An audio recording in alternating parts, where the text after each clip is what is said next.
विवेक संपन्न श्रद्धेय श्री साहेब जी, मुझ मंगल में संत समाज, धर्म प्रेमी बंधुओं, श्रद्धा मूल देवियों माताओं,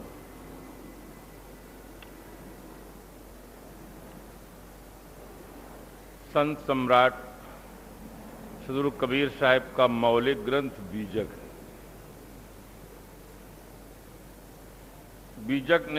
बीजक में सदगुरु कबीर साहब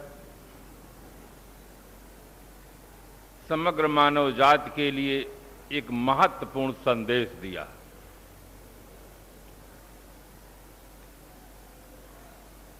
उन्होंने कहा, सकलो दुर्मति दूर करु, अच्छा जन्म बनाओ, काग गमन गति छाड़ी के, हंस गमन चली आओ। धर्म के दो पार्श्व होते हैं, एक आचार पक्ष, दूसरा दर्शन पक्ष। आचार पक्ष में सदगुरु कबीर साहब ने कहा कि अच्छा जन्म बनाओ, अपने जीवन को अच्छा बनाओ।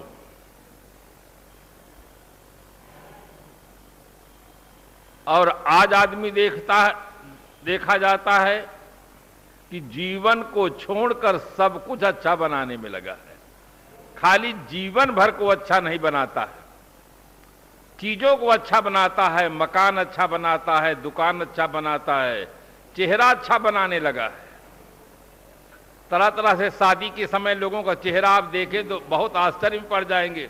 फिर 2 दिन के बाद जब रंग उड़ जाता है तो वो आपस में लड़ते हैं। उन्होंने कहा तुम हमको धोखा दिए, उन्होंने कहा तुम हमको धोखा दिए। चेहरा लोग सुंदर बनाने लग गए हैं, जीवन उपयोगी चीजों को सुंदर बनाने लगे हैं, खाली जीवन भर को अच्छा नहीं बनाते। साहब उसके पहले बताते हैं उपाय कि सकलो दुर्मति दूर करो। सभी प्रकार के दुर उपसर्ग है, मति शब्द है, दुर माने खराब, मति नाम बुद्धि, खराब बुद्धि को दूर करो। आज किसी आदमी को सर्दी जुकाम बुखार खांसी आ जाता है तो तुरंत पता चल जाता है कि स्वास्थ्य ठीक नहीं है, स्वास्थ्य बिगड़ गया। रेडियो टेलीविजन वीडियो बिगड़ जाते हैं, तुरंत आदमी को पता चल जाता है कि समाचार आने का समय है, समाचार नहीं आ रहा है, ये यंत्र बिगड़ गए। मकान बिगड़ जाता है तो आदमी को पता चल जाता है कि पानी बरसता है, सब पानी मकान के अंदर आ रहा है तो मकान बिगड़ गया है। मकान बिगड़ने का पता चलता है, यंत्रों के बिगड़ जाने का पता चलता है, स्वास्थ्य बिगड़ जाने का पता चलता है, किंतु अगर आदमी की बुद्धि बिगड़ जाए तो उसका पता ही नहीं चलता है। बहुत आश्चर्यजनक बात है, जिसके सहारे सब बिगड़ने का पता चलता है वो बुद्धि बिगड़ जाती है तो लोगों को पता ही नहीं चलता कि हमारी बुद्धि बिगड़ गई। अगर कोई आदमी बता दे, किसी आदमी को शराब पीते हुए, सिगरेट पीते हुए, गलत कर्म करते देख ले और बता दे कि श्रीमान जी आपकी बुद्धि बिगड़ गई है, आप अपनी बुद्धि की रिपेयरिंग किसी महात्मा से कराइए, इतना सुनते ही वो आदमी को इतना आश्चर्य लगता है कि अरे मेरी बुद्धि बिगड़ गई है। उसको बहुत आश्चर्य लगता है कि मेरी बुद्धि बिगड़ी है, मैं इतना बड़ा सेठ, इतना बड़ा प्रोफेसर, इतना बड़ा बैरिस्टर, इतना बड़ा मिनिस्टर, मेरी बुद्धि बिगड़ी है। उसे बड़ा ताजुब होता है। क्यों? उसके मन में अहम की भावना है। वो भीतर भीतर सोचता है कि दुनिया में अकल 2 हैं, नहीं तीसरे की गम, आधे में सब बसे, 1.5 में हम। इतना आदमी को अहंकार है कि पूरी दुनिया में 2 अकल है, जिसमें 1.5 अकल हमारे पास है और आधी अकल में कुल दुनिया है। पीते सिगरेट हैं, पीते शराब हैं, करते भ्रष्टाचार हैं और मानते हैं कि सबसे बड़े माइंडेड हम ही हैं। बुद्धि बिगड़ जाती है तो पता ही नहीं चलता है। बता देने वाले का लोग उपकार भी नहीं मानते हैं, उससे विरोध पैदा कर लेते हैं।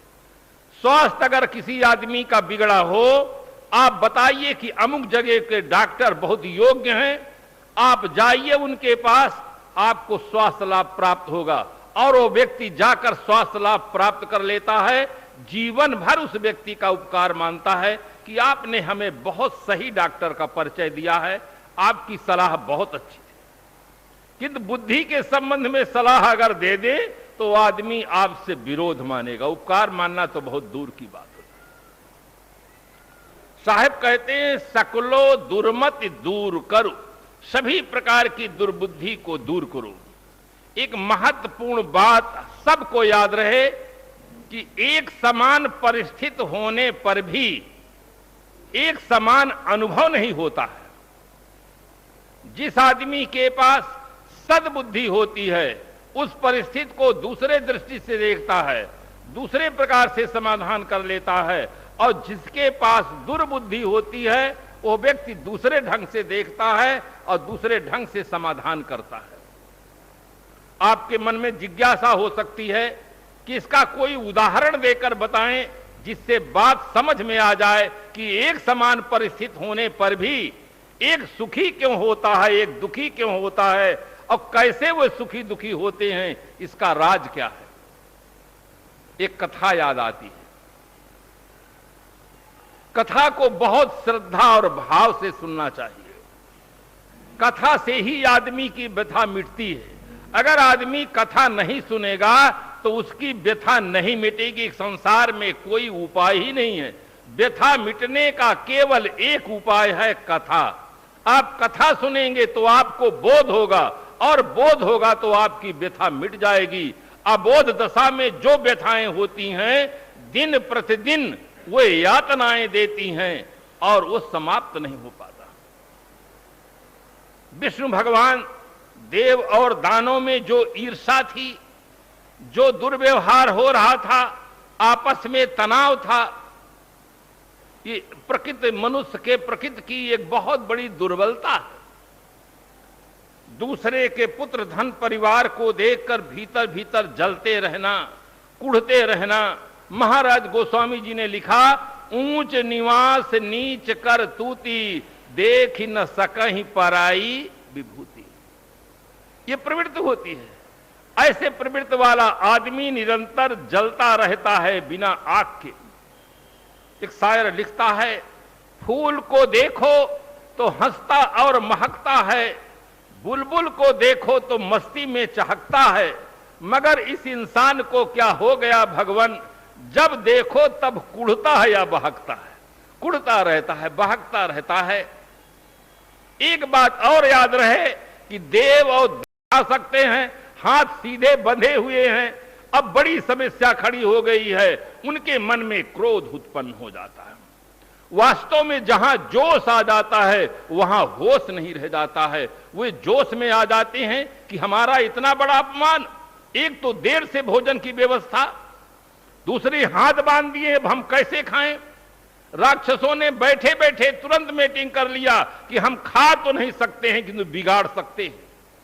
1 घंटा मांगते रहो कि ये लाओ ये लाओ, और सब ऊपर को हाथ उठावें, ऊपर फेंक दें। कभी कोई रसगुल्ला है, गुलाब जामुन है, थोड़ा सा रस मुंह में पहुंच जाए, इतना खुश हुए कि क्या कितना बड़ा सौभाग्य था, दुर्भाग्य में बदल गया। अगर आज हाथ नहीं बंधे होते तो इस सब का आनंद लेते। 1 घंटा तक मांगते रहे, सब देते रहे, सब पदार्थों को बिगाड़े, खा नहीं सके। सफाई किए, व्यवस्था हुई देवताओं को बैठने के लिए।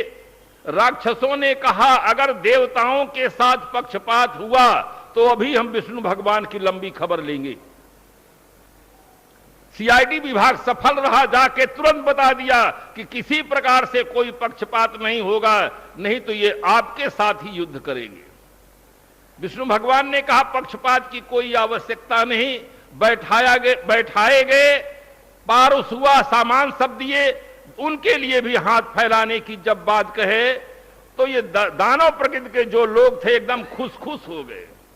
जो गलत प्रकृति का आदमी होता है दूसरे के दुख को देखकर वो हंसता है, खुश होता है।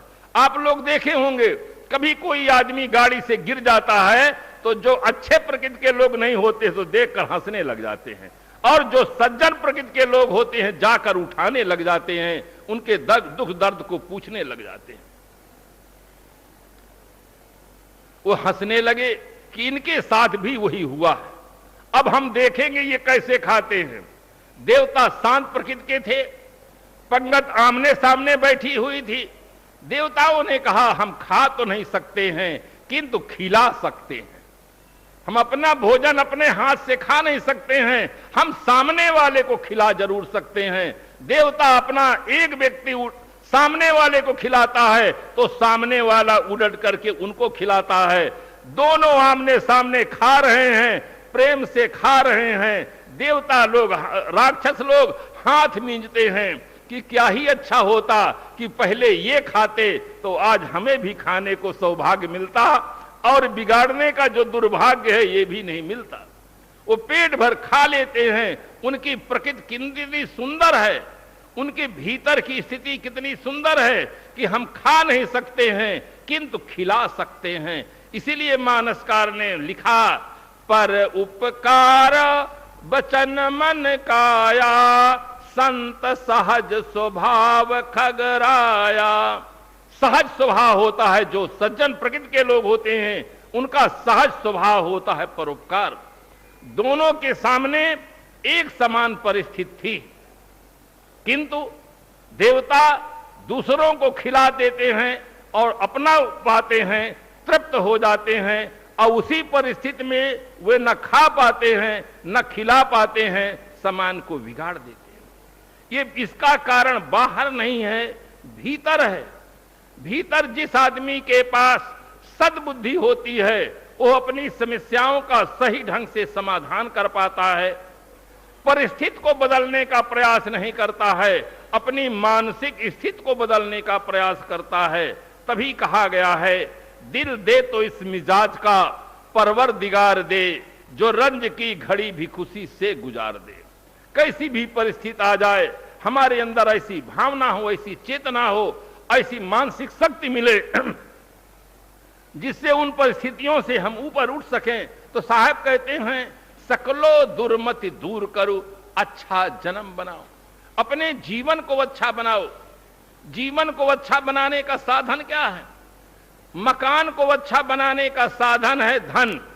अगर हमारे पास धन होगा तो मकान अच्छा बना सकते हैं। अगर हमारे पास अच्छे विचार होंगे तो हम अपने जीवन को अच्छा बना सकते हैं। जब तक आदमी के पास अच्छे विचार नहीं होंगे तब तक कोई भी आदमी अपने जीवन को अच्छा नहीं बना सकता है और कुछ काम कर सकता है। आज इस वैज्ञानिक युग में वैचारिक स्तर बहुत गिर गया है। वैचारिक स्तर इतना ज्यादा गिर गया है कि आदमी का ही जीवन खतरे में नहीं है, आकाश में उड़ने वाले पक्षियों का जीवन खतरे में है, पानी में रहने वाले मछलियों का जीवन खतरे में है, धरती में रहने वाले बकरा मुर्गा का जीवन खतरे में है। आज सबका जीवन खतरे में है, केवल वैचारिक स्तर गिर गया है। एक ईसाई थे, उसने कहा, महाराज आदमी के खाने के लिए परमात्मा ने बकरा मुर्गा ये सब बनाया, मछलियों को आदमी के खाने के लिए। मैंने कहा, मैं भी कुछ पढ़ता हूं, परंतु मैं किसी ग्रंथ में नहीं पढ़ा हूं कि परमात्मा ने आदमी के खाने के लिए जानवरों को बनाया है, जल में रहने वाले प्राणियों को बनाया। मुझे किसी ग्रंथ में मिला नहीं। कहे, नहीं महाराज, बिल्कुल सही है, परमात्मा ने आदमी के खाने के लिए सब प्राणियों को बनाया है। तो मैंने तुरंत कहा कि माताओं के सिर में बड़े बड़े बाल होते हैं, इसमें जुएं पड़ जाते हैं और पलंग में खटमल पड़ जाते हैं, तो उनको भी आप खाते हैं कि नहीं? क्योंकि उनको भी परमात्मा ने बनाया है, तो आदमी के खाने के लिए बनाया होगा। इतने शर्मिंदे हुए कि हमारी तरफ देखे नहीं। मैंने कहा, कुछ तो बताइए, परमात्मा खाने के लिए बनाए तो इन प्राणियों को आप खाते हैं कि नहीं खाते?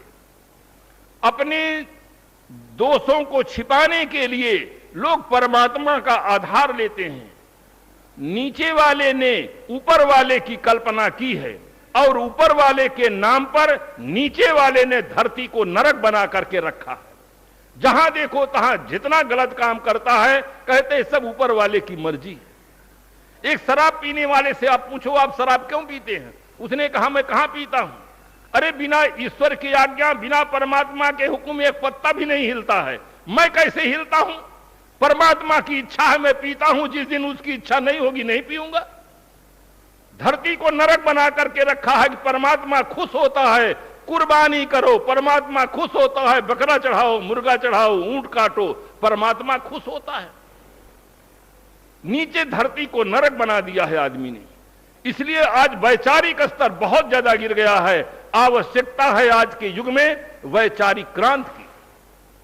जब तक जीवन में वैचारिक क्रांति नहीं होगी तब तक हमारी समस्याओं का समाधान नहीं हो सकता है। आज हम देखते हैं एक तरफ सरकार संयम सिखाती है कि लोग सदाचारी बने, संयम बने, असंयमी बने, दूसरी तरफ शराब की दुकानें चालू हैं। सरकार का आधार लेकर के सब लोग इस प्रकार से कर रहे हैं कि सरकारी दुकान है।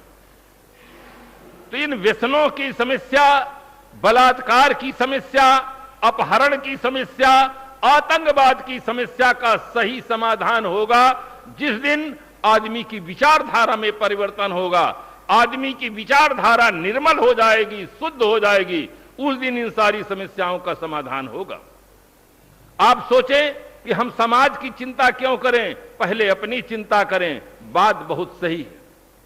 व्यक्ति सुधरेगा तो समाज सुधर सकता है, व्यक्ति सुधरता है तो समाज सुधरता है, समाज सुधरता है तो राष्ट्र सुधरता है और राष्ट्र सुधरता है तो विश्व सुधरता है। मूल में केवल व्यक्ति है। सुधरे व्यक्ति समाज, व्यक्ति से उसका असर राष्ट्र पर हो। जाग उठे जन जन का मानस, ऐसी जागृत घर घर हो।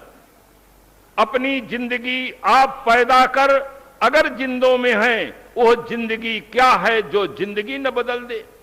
वो जिंदगी कोई जिंदगी नहीं है जिस जिंदगी को पाकर हम जिंदगी में परिवर्तन न कर सकें, अपने जीवन दिशा को ठीक न कर सकें, अपने जीवन को ठीक बना न सकें। हर आदमी का पावन कर्तव्य है कि जीवन को पहले नंबर में रखो, चीजों को नंबर 2 में रखो। आज आदमी यही भूल कर गया है, चीजों को नंबर 1 में कर दिया है और अपना नंबर 2 में चला गया है। उधर आदमी का ध्यान नहीं रह गया है। अगर आदमी पहले नंबर में होता, आदमी का जीवन ठीक होता, तो आदमी जहां रहता वहीं पर स्वर्ग होता। और जीवन बिगड़ा रहेगा तो आदमी जहां जाएगा दुखी होगा, समस्या पैदा करेगा। इसलिए बंधुओं, सबसे पहले जीवन को ठीक बनाएं। जीवन को ठीक बनाने के 3 सबल माध्यम हैं: सत्संगत, सदग्रंथों का अध्ययन और सदविचार। इन 3 का आधार लेकर के दुनिया का हर आदमी अपने जीवन को ठीक बना सकता है। अच्छी संगत उसको मिलनी चाहिए, अच्छे ग्रंथ मिलना चाहिए और मन में सुंदर विचार होने चाहिए। ये 3 का आधार व्यक्ति ले ले तो अपने जीवन को ठीक बना सकता है। अगर आदमी कुसंग में पड़ता है, अश्लील ग्रंथ पढ़ता है, तो आदमी कभी भी अपने जीवन को ठीक नहीं बना सकता है। जिनका जीवन ठीक नहीं है, जो गलत जीवन जीते हैं, आप उन्हें एकांत में बुलाकर प्रेम से पूछें कि आज आपके पतन का कारण क्या है, तो वे बड़ी ईमानदारी से सीधी साफ बताते हैं कि हम कुसंग में पड़ गए। कुसंग में पड़ जाने से हमारी मनोवृत्ति दूषित हो गई है, हमारी विचारधारा बिगड़ गई है, इसलिए जीवन बिगड़ गया। पहले भीतर बिगड़ता है तब बाहर बिगड़ता है। पहले भीतर गलत संकल्प होते हैं तब आदमी दूसरे को गाली देता है, तब आदमी गलत कर्म करता है। भीतर की स्थिति अच्छी रहे तो आदमी कभी भी खराब कर्म नहीं कर सकता। इसलिए बंधुओं, सत्संग के माध्यम से हर आदमी को चाहिए कि अपनी भीतर की स्थिति को ठीक बनावें। जिंदगी ऐसी बना जिंदा रहे दिल साध तू न हो दुनिया में तो दुनिया को आए याद तू। ऐसी जिंदगी बनाएं, ऐसा जीवन जिए कि एक दिन जीवन का दीप बुझ जाता है। किंतु जो लोग सज्जन होते हैं, धर्मात्मा होते हैं, जिनका जीवन सही होता है, उनके हजारों वर्ष बीत जाने पर भी लोग आदर से उनका नाम लेते हैं, उनका गुणगान गाते हैं। और ये हर आदमी के अपने हाथ की बात है। बाहर कोई ऐसी सत्ता नहीं है जो हमारे जीवन का सृजन कर सके। मानव अपने भाग्य का स्वयं विधाता है। जैसा हम चाहें वैसे अपने जीवन का सृजन कर सकते हैं। हर आदमी के अंदर पावर है, हर आदमी महान बन सकता है। उसके भीतर शुभ संस्कार हैं। उन संस्कारों को जागृत करने के लिए ही सत्संग की आवश्यकता पड़ती है। अगर आदमी सत्संग में आता है, श्रद्धा भाव से ठीक से सुनता है और सुनने तक केवल सीमित नहीं रखता है, उस विषय को अच्छी तरह से समझने का प्रयास करता है, फिर उसे अपने जीवन में प्रयोग करता है, तो निश्चित है कि हर आदमी सफल हो सकता है। रत्नाकर जैसे व्यक्ति जब अपने जीवन को ठीक बना सकते हैं, अंगुलिमाल जैसे व्यक्ति भी अपने जीवन को ठीक बना सकते हैं, तो इससे आशा है कि हम और आप भी अपने जीवन को ठीक बना सकते हैं। ये दृढ़ विश्वास होना चाहिए और आदमी के ऐसा पुरुषार्थ करना चाहिए कि इसी जीवन में हम अपने स्वभावों को, संस्कारों को बदलेंगे और गलत आदतों से ऊपर उठकर निर्विकार जीवन, पवित्र जीवन जीने का सौभाग्य प्राप्त करेंगे। सदगुरु कबीर साहब ने कहा, सकलो दुर्मत दूर करूं, अच्छा जन्म बनाओ, का गमन गत छाण के, कौवे की चाल को छोड़े। कौवे टर टर बोलता है, गंदी चीजों को खाता है, इस स्वभाव को छोड़े। हंस गमन चले आओ, हंसा मोती चुंगता है। आज हम देखते हैं आदमी का वैचारिक स्तर इतना गिर गया है कि आज का आदमी कहता है संडे हो या मंडे रोज खाओ अंडे। कितना उसका विचारधारा गिर गई है। कितने तो कहते महाराज ये शाकाहारी अंडा है। मैं पूछता हूं उनसे, किस पेड़ में फलता है अंडा? किसी पेड़ में फलता है या आलू की तरह, बटाका की तरह जमीन से पैदा होता है? मुर्गी क्या खाती है? धरती की सफाई करने गंदगी जो पड़ी रहती है, उस गंदगी को साफ करती है मुर्गी और उसके शरीर से रूपांतरित होकर के अंडा बनता है। आप दूध पीते हैं, मालपुआ खाते हैं, शरीर के अंदर केवल चला जाए और उल्टी हो जाए तो आप उसको स्वीकार नहीं कर सकते हैं। कुत्ता स्वीकार करता है, आदमी स्वीकार नहीं करता है, क्योंकि रूपांतरित हो गया वो। और वो मुर्गी जो खाती है उसका रूपांतरित होकर के जो अंडा बनता है, कितना अशुद्ध पदार्थ है।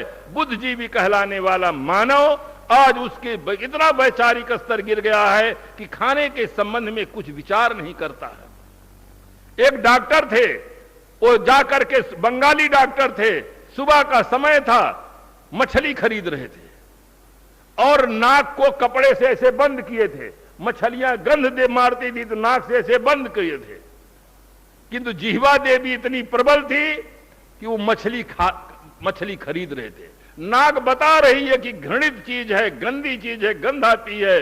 घर में कोई मुर्दा हो जाता है, शमशान में पहुंचाते हैं और बाहर से एक मुर्दा ला करके पका करके पेट को ही कब्रिस्तान बनाते हैं। कितना बड़ा वैचारिक स्तर आदमी का गिर गया है। इसलिए संत सम्राट श्री कबीर साहब का ये दृष्टिकोण हर आदमी को याद रहे कि सकलो दुर्मत दूर करूं, अच्छा जन्म बनाओ, अपने जीवन को अच्छा बनाओ। हर आदमी को शुद्ध शाकाहारी जीवन जीना चाहिए, व्यसन रहित जीवन जीना चाहिए, गृहस्थी मर्यादा के अनुसार जीवन जीना चाहिए, साधनाशील निर्विकार पवित्र जीवन जीने का सौभाग्य प्राप्त करना चाहिए। मानव जीवन ही वह जीवन है जिस जीवन को पाकर के हम अपने जीवन को ठीक बना सकते हैं और किसी खानी में कोई प्राणी अपने जीवन को ठीक नहीं बना सकता है। इतना बड़ा सौभाग्य हमें प्राप्त है। उस सौभाग्य में हर आदमी का कर्तव्य है कि हम ठीक से पुरुषार्थ करें, अपने जीवन को ठीक बना लें, जहां रहें स्वयं सुखी हो और दूसरे व्यक्तियों को भी सुखी करें। बस इन्हीं शुभकामनाओं के साथ अपनी वाणी को विराम दें।